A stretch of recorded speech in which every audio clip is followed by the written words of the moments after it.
কবর আমরা কেন জিয়ারত করি বলেন তো? কবর জিয়ারতের উদ্দেশ্য কি?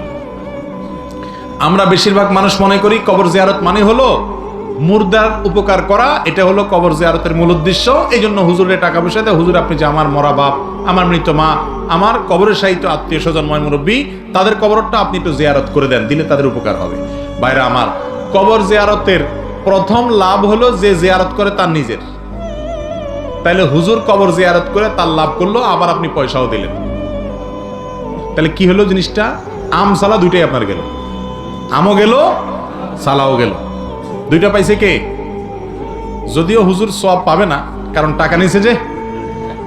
আখিরাতের কাজ করে টাকা নেওয়া জায়েজ নাই, হারাম। সে হারাম কাজ করছে, সওয়াবের পরিবর্তে উল্টা কি হবে? গুনাহ হবে। এই জন্য কবর জিয়ারত নিজেরটা নিজে করবেন। এটা অন্য কেউ করতে পারে, কিন্তু টাকা দিয়ে ভাড়াটিয়া লোক দিয়ে কবর জিয়ারত করাবেন না। কবর জিয়ারতে সালাম পেশ করবেন কবরবাসীকে, বাস তাতে কবর জিয়ারত হয়ে যাবে। সালামুন আলাইকুম দারা কওম মুমিনিন, যতটুকু পারেন এতটুকু বলবেন। আসসালামু আলাইকুম আহলাদ দিয়ার মিনাল মুমিনিল মুসলিমিন, অথবা আসসালামু আলাইকুম ইয়া আহলাল কুবুর মিনাল মুসলিমিনাল মুমিনিন, মিনাল মুসলিমিনাল মুসলিমাত ওয়াল মুমিনাল মুমিনাত।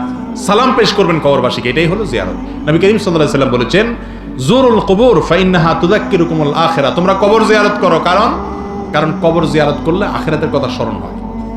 তাহলে লাভটা কার? যে জিয়ারত করে তার।